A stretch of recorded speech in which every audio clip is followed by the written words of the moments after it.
Welcome back to the Weaving Magic podcast. I'm your host, Tara Webb. And I'm your host, Alyssa Lily. I'm so excited. As I was doing the intro, I was like, I have so much energy. Because I do. And I have energy just from all of a sudden starting recording too. Mm-hmm. So yeah, abundance. Hey, if there's one to have energy on, it's abundance. And the perfect time because I have a fucking abundance energy, creative energy, just all the things right now. Well, on that note, let's talk about abundance not being more than just money, because I feel like that's an important topic to start with. What is abundance? Because we think about it, the first thing we want is abundance of money. Yep. Because money makes people think money better. Magic. Yeah. Yes, money makes everything better. And then you have that weird feeling, because once you connect it with just money, then you have the shame around money.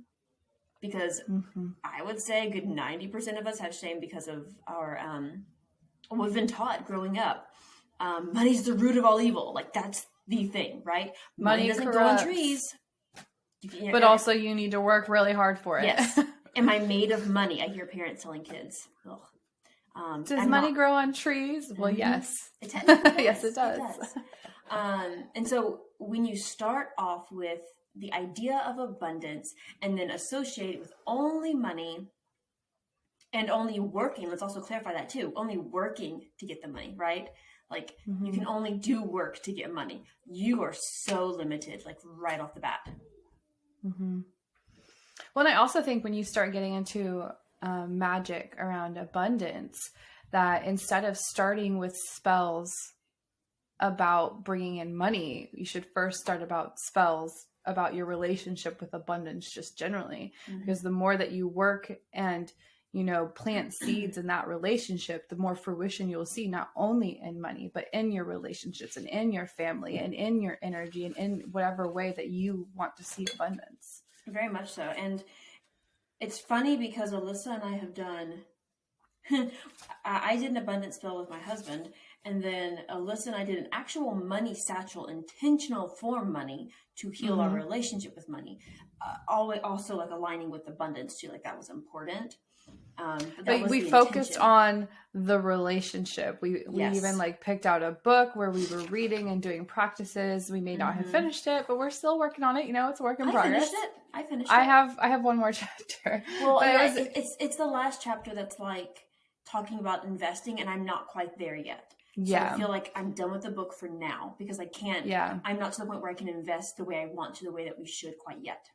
Mm-hmm. That's true. So we're done. But it was a lot. It was a lot of, there's so much when it comes to relationship with abundance, especially when we talk about money, is worth. Yeah. Feeling worthy of the abundance that you want to receive. And that's a huge one. It's a huge one. So when I first did the abundance spell, it was definitely around money because to me, we needed money to continue to grow. We had a flat income in the sense of we had one thing coming in, nothing else, right? And even in that sense, you could have two incomes and you're still limited. It's not just one income and you can't do anything else. It's just when you have incomes that limit how much you can make without other stuff coming in to help, you're very limited on what you can spend. And people typically spend over what they make every single time. I'm guilty of it. Credit card debt out the wazoo sometimes. Or even when you do get that raise or get that more abundance coming in, we raise our spending and then maybe it's not the wisest decision. Exactly. And also looking at money, it's looking at credit cards too, because they're not evil either. Credit cards can be beautiful if you actually use them well. I don't like the idea of Dave Ramsey of with money being, you can't use a credit card because debt is evil, debt is bad, and it's not. I hate Dave Ramsey. No. Don't follow his. He has some things that are great, but the idea overall of compounding the debt, that's a really good idea. Yes. But the shame around not being able to go and buy yourself a Starbucks or going and investing and have a family trip. That's not what's killing you. It's really not. And honestly, our relationship with the money is what does it in the first place. So growing up for me, and listen, you can do yours. Growing up for me, money was we have money, but we don't. So people perceived my family as actually having money. This person who was a really good friend of mine, still is, childhood friend, his family, in my perception, had a lot of money. And to him, even to today, he's like, but your dad had so much money, has so much money. And I'm like, really?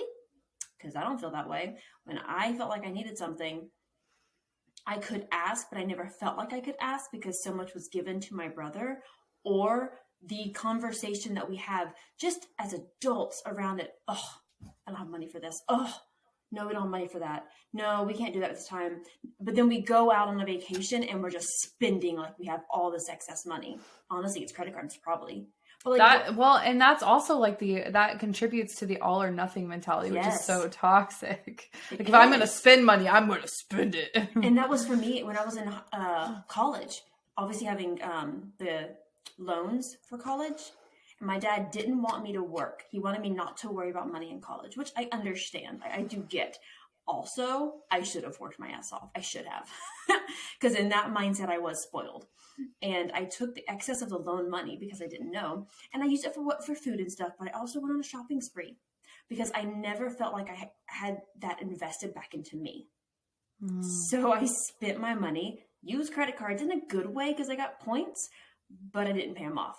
Like I did like the minimum debt because that's what my mom did. My mom had a credit card for her clothes, JCPenney. And it was always maxed out.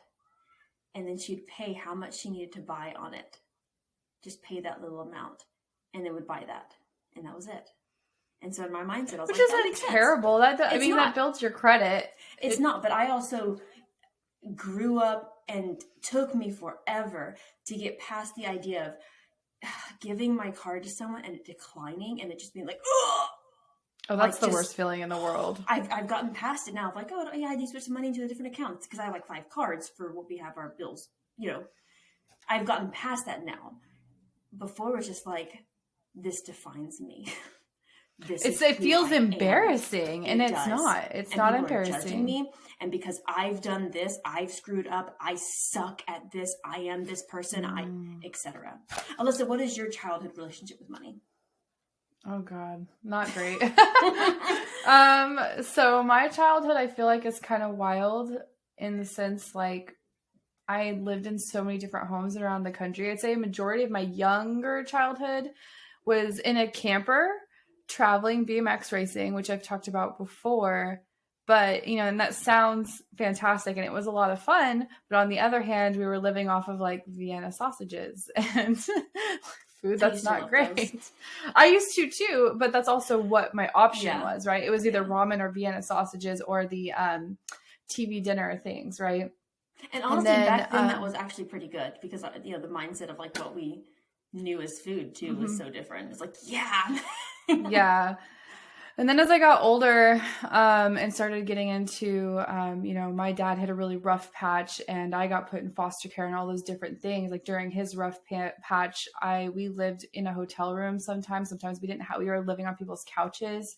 And, sometimes he would spend money to buy food for him, but not for me. But then other people would buy food for me. So there was like strategy in it. Then when I go back and reflect now and look at it.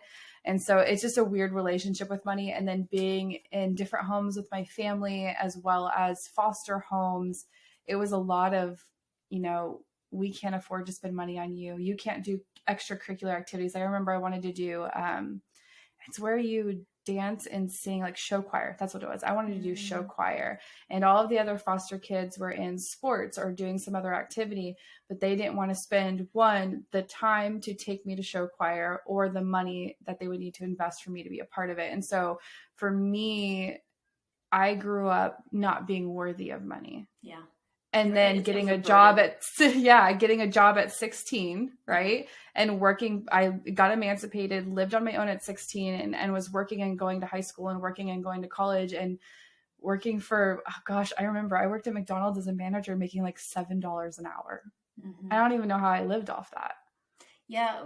With Justin, my first job right out of college, I made $12,000 a year. And that's so wild. Like, how did we live off that? They paid for room and like a room and board, and they had like, because it was a college, so I had some meal plan stuff that I used. The meal plan wasn't great, but yeah, I got $12,000 a year. That's so wild. I'm very grateful though, because the universe did provide for me in little ways. Like I had this family that knew me from the church that I had used to go to. And while people were embarrassed to be in contact with me because of just the drama. My family was really well known in the city and stuff. When I moved out, it was a huge thing. Anyways, they gave me a van. It was a big white old Ford Aerostar, and I lived in that van. And so when I made money, I was able to strategically spend on food and clothes versus spending it all on just somewhere to live. So I was very grateful and fortunate for that. But I do find that I like to spend more for the dopamine and for the pleasure now, and that I have to really rein it in because I spent so long not being able to spend. Mm-hmm. And I also build up what I need to get. So when I have money, it looks like I'm buying a shit ton because I will buy essentials and like things like that. But for us, we're not going to buy things as much for us that's needed, right? Mm-hmm. So especially in the Amazon cart, I'll have things saved at the bottom that I've been wanting to buy. And that's not important right now. It's not important. And then we get a tax return or we get an extra sum of money from somewhere that we allot certain money. Yes, we don't just like spend all of it, but we allot it. And it's just like, phew, it's gone because instead of doing, I can get this now, I can get this now. I feel like I have to do it all at once because that's fascinating. It is. I'm the one that just throws it on a credit card and I'll pay it off later. Yeah, we haven't touched credit cards in a while because we're now getting to the point where that's, like we had the whole idea of like, oh, we're going to have a food credit card and just use this amount on it. Psh. It never works out that way. No. It never does. So we're reworking with our credit card, like connection and relationship. So as you can see between just Alyssa and I, just the completely trauma different. And like the difficulty of connecting with money in a sort of, even now it's much better, but even now. So there's still challenges. Definitely before you even dive into like, I want more money. As we talk about money. like look into what that means, what the abundance around that means. Because when you're saying I want more money, what is the feeling for that? Why are you wanting that? Is it because I don't have the immediate negative, right? Or is it because I want to give? I want to spend. I want to be, and like, the positive mindset that comes from that. And I truly believe the more you give, not just like money, but abundance wise, energy wise, the more comes back to you. We have an altar that has quite a bit, I'm not going to say how much, quite a bit of cash on there because Justin has taken money before, not thinking about it because he needed money really quickly and took it off the altar. And then like we had some money problems for like a month or so. And he was like, I'm putting it back on and I'm doubling it. Here, have it. Just take it. And so when we've needed like quick cash for something, we do take it off. But every time he has set, it is doubled the amount of money on that altar. Cause I'm like, hey babe, it's fine. Like we're good now on how much is on there. We don't have to double. No, we are doubling. He is so set. We are doubling what goes on there. I'm like, okay. But that's great though, because you're giving that energy in and it's coming back to you. And that speaks so much volume into the intentions. Let me rephrase how intentional we need to be when we're looking at money. Like that whole mentality of I just need to grab this real quick because I need it versus like pausing, recognizing why you're spending, recognizing the energy, and I'm going to put double back. Like that mentality right there shifts. And I think that's really important. So here's my other question. What does abundance mean to you?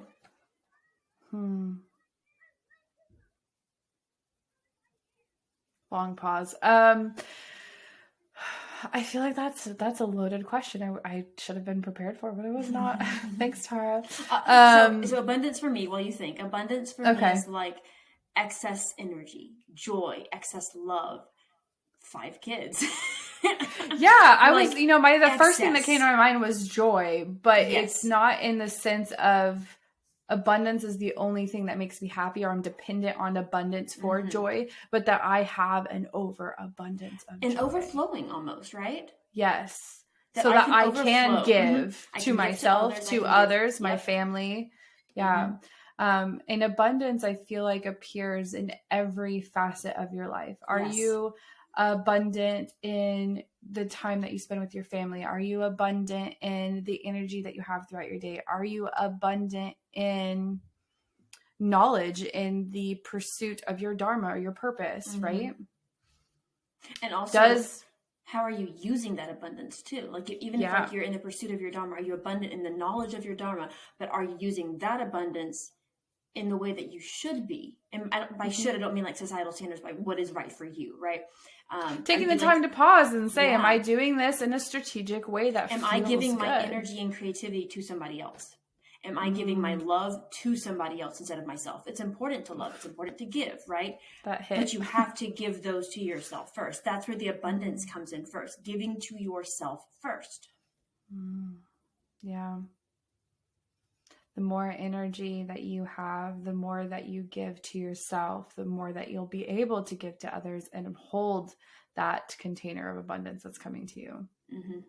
And that's why I say, you know, if I could go back and change my approach to magic when I first started, I wish I would have started from a place of relationship building with the different facets of my life and with abundance versus diving straight into, I want X amount of dollars. Now, don't get me wrong, that X amount of dollars worked very well for me. Yeah. But there were a lot of learnings immediately, or like it was gone. Well, it was like, for example, the first money spell we did, I think I've talked about this on the podcast before. I won a tractor. Mm-hmm. And it was like, I think it was between 11 and 15 grand because we had to sell the tractor to then get the money. Yeah. And we were so excited. We paid off our debt. We focused on paying off the credit card debt specifically, which probably wasn't the wisest choice. Paying things off is good, but also not priority because that is what builds your credit. There's a lot of good that comes from credit card debt, which is weird to think about. But anyways, and then when tax time came, we didn't have the money because we didn't realize it was 40% tax rate. Because it's a gift. I had to catch myself because we have to remember that while we may not like taxes, if you want to be in abundance, we have to see the good of taxes, right? Because if we taxes, we have to be like, me giving back in this way means more will come. Like, not that it's this like toxic positivity mindset. Like, it's not meant to be that way. Obviously, taxes are really taxing or really frustrating. Mm-hmm.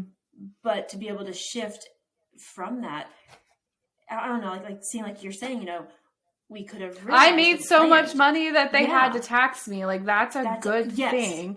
But when you don't know how to do that process, it's intimidating and frustrating. And they do taxes. Doing your taxes is America, the States, they make it very difficult. They know how much you owe, but you got to figure it out and pay it. And so it's just, it's like you said, a taxing, no pun intended, process.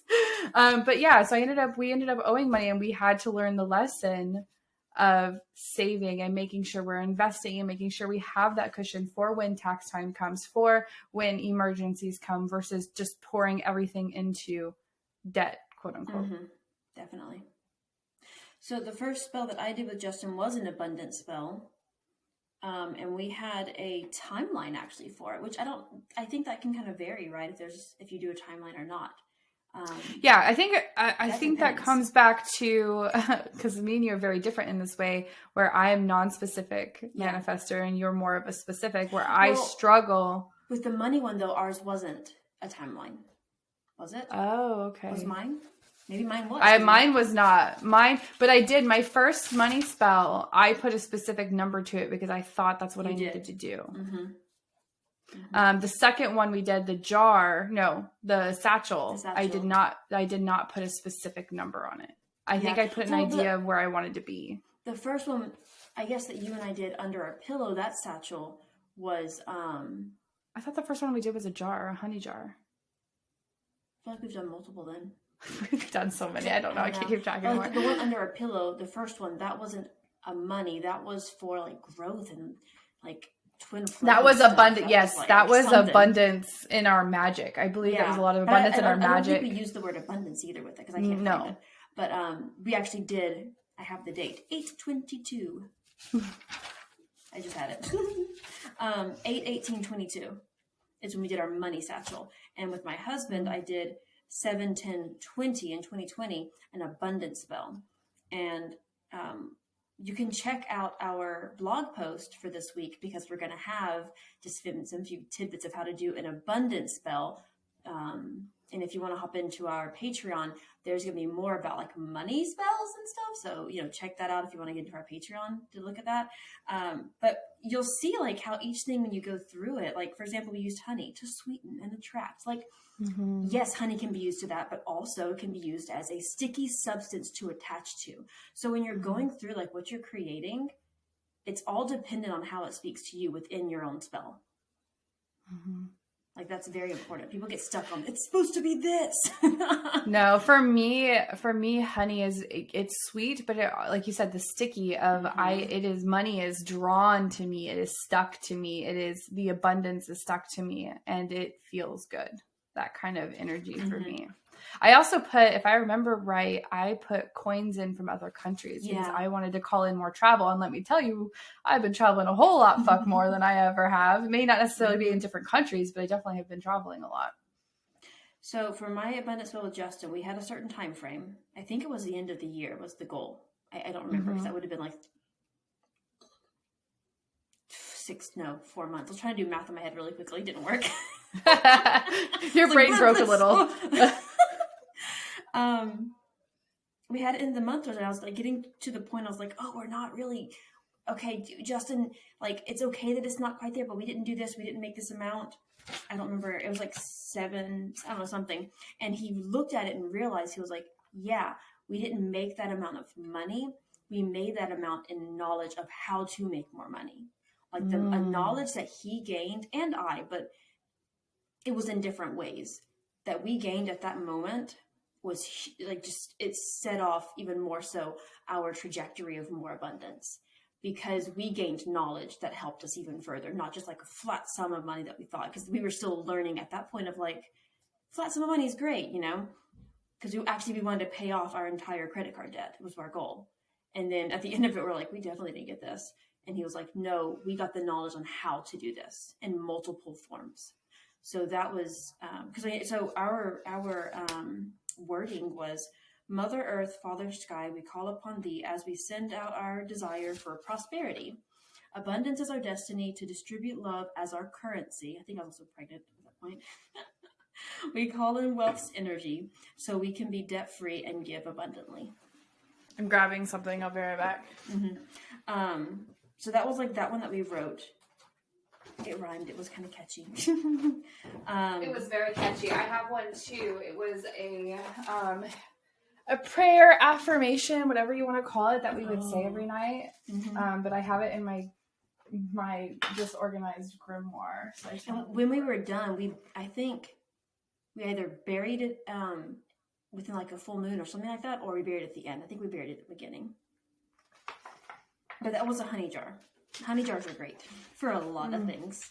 We could do a whole season on types of honey jars. Oh my gosh, so many different things you can do with that. Oh my gosh, I have a ritual right here on how to release abundance blocks. Huh? What? Oh, you see, you have your grimoire. I should have grabbed mine. Yeah. I don't remember where it's at though, so it might take me a hot second if we want to. Yeah, while you're pulling yours up, I'm going to go over my money satchel that I specifically did with Alyssa. I did put a specific amount, I think, on like an idea that we wanted to get, and I put in cash with that, a $20 bill, because for me, that was a lot to put in at that moment, like in the sense of like putting money in quote unquote throwing it away, right? Quote unquote. Because we put it, and actually I did one for me and one for Justin, so we each had a satchel, so that's like $40. That if you're so worried about spending money and worried about not having enough, when you put two $20 bills and you're like, what if I need those, kind of thought process. Yeah, I think, how much did you put in yours? 2 20s. Yeah, I think I did the same. Yeah. And then I did an avocado pit, because that's a really good, I forgot I put that in there. I need to check to see if mine is all not rotten. Thinking about all these. So for example, this one, I said this, so we actually did a candle ceremony with this one, where we tied, and it was funny because we even did our candle ceremonies differently while doing them together. It was very funny. Like I tied mine and did my connection to erasing my past connection with money. And Alyssa actually did it to connecting their new relationship with money. And we didn't discuss that. It's like afterwards we talked, we're like, oh, because it was like an interesting perspective on which way you're looking at. Like the way I wanted mine to release any negative or like boundaries or anything that was holding me back. And you were like, this is where I want to go. I want this connection. Yep, and I'm releasing the connection to the old version of my ideas of money. Connection. Candle magic's also we'll pop into later. Oh my gosh, yes, love candle magic and combining all the magic. So I don't want to take credit for this. This is coming from the Secret Grimoire. I don't remember who did this. It's the Witches of Instagram. Witches of Instagram. They're amazing. They're love in the them. UK, and they have a beautiful just set of things in general. Oh my gosh. Yeah, you don't have to. You can get the digital versions, but I have many. I mean, but like the pages are just stunning in person too. I know, and my daughter spelled water on these, but I kind of like the way it made it look. Yeah. I love it. So they have a whole abundance series. It's called A Little Book of Abundant Spells. Oh. And yeah, it's so cute. I want to read these actually. It says the key to successful spell work lies in practicing the following steps. 1, suspending your disbelief. Again, working on that relationship of worth and things like that. Allowing your magic to manifest in any way at any time. So not putting the constraints of I have to get money directly through this avenue. Yes. Or I need to get abundance directly through this avenue. Believing that there's more than enough magic for you for now and henceforth forever. Setting one clear intention in order to get one clear result. And practicing gratitude. So this is the mantra they tell you to repeat when you're calling in abundance. Thank you for the abundance. Thank you for the wealth. Thank you for the joy, protection, and good health. I like that. And I really love that. Yeah. And I think it's important to realize, when we did this money one, and abundance is this way too, you want to just go past your thing of like, I can't feel this. Comfort level. Yeah. So like, for example, if I say, I want to make $2,000 a month specifically, let's just use that number. That's easy in my mind. Okay, cool. Yeah, I got it. So let's go past that, right? Like that's an easy comfort level. I want to make $5,000 a month. That feels comfortable to me. I don't make that, but like that still feels comfortable to me. We make it as a family, I guess I should say, not like personally. I sometimes diminish my worth as a work at home mom and like homeschooling and stuff, and forget that like that's actually comparing it to it. Anywho, so you want to like keep going up. So if yours is I want to make this much a week, and you're like if it's $100 a week and that even feels a lot for you, start there. If $100 is like, well, yeah, that's no big deal. Go to the next one. 200. Go to the next one, right? You want to build up to where it's like, okay, I want to make $1,000 a week. And you're like, that seems very, I don't know. That is your number. That is where you connect with. I want to have this kind of abundance where I can just give freely and not feel depleted no matter what. Ooh, that's where you go. Right. And lean into the discomfort. And you also want to make sure that you don't go all the way like, I want to make $10,000 a month immediately. Right. Because in that sense, you're like, one, it's not going to happen defeated. In your mind. Yeah. Yeah. You're like, you feel it's too unrealistic that you already know it's not going to happen. And then undoing the magic you're trying to do. Exactly. So you want it to be past that like point of comfort, but not so far out that not you're like, unrealistic. Whatever. Yeah. It has to be both of those. It needs to be in that realm where you can suspend that disbelief. Mine for the money satchel was money flows to me with ease. Luxury is my birthright. I am worthy of abundance. And then we had something because we wrote, we'll also do one on sigils because it's really interesting how to create sigils and that kind of thing. And so we wrote on our mirror in our bathroom that we called in multiple times. We call in a shift to our beliefs around money and abundance where our perceived limitations cease to exist. And that was really powerful for us. I'll share an example of like, here's how, with sigils of like how you're writing it out and how we ended up having our final one to get there. So I think I have a page too where we were kind of going back and forth. I didn't bring it with me today. But stay tuned for like, I don't know if it's going to be next week or what, but we will definitely be doing one very soon on sigils and runes, or those could be separately because they're both just massive topics. And just generally, we're getting back into witchy shit, like more like real witchy shit, and we're really excited about it. More of the actual. So what do we want to weaving magic? Yeah, well, the magic part of the weaving, yes. So what is our challenge for our magic weaver? I thought about this as we were talking about it in the beginning. Your challenge is to reconnect with / like establish your relationship with money again. Because we do want to start with money in the sense of like, what is your relationship with money, and identify that and where it came from. I'd also dive into your relationship with abundance and how you tie it to money directly as well. So some journaling for you guys. Yeah, and we'll be showing this week. Alyssa and I will be doing an abundance spell together to kind of show you like on our reels, or we'll be showing some of our past stuff, just depending on like how life goes. Our goal is to probably do one, but depending on life stuff, that way you can kind of see what it looks like going through the process, especially, we still have things that we need to deconstruct and tear down again. Oh yeah. Yeah, money. Absolutely. So my money relationship is not perfect. It's a never ending process. You're not done when you're done doing the work. Like you're like, I'm here, I'm great. No, like you are constantly still working around it. So go for it, Magic Weaver. This concludes another episode of our Weaving Magic podcast. We release one episode a week, so be sure to subscribe to catch the latest episode as soon as it releases. You can find us on Instagram at Weaving Magick Podcast. That's Weaving Magick, MAGICK Podcast. We would also love it if you could leave us a review.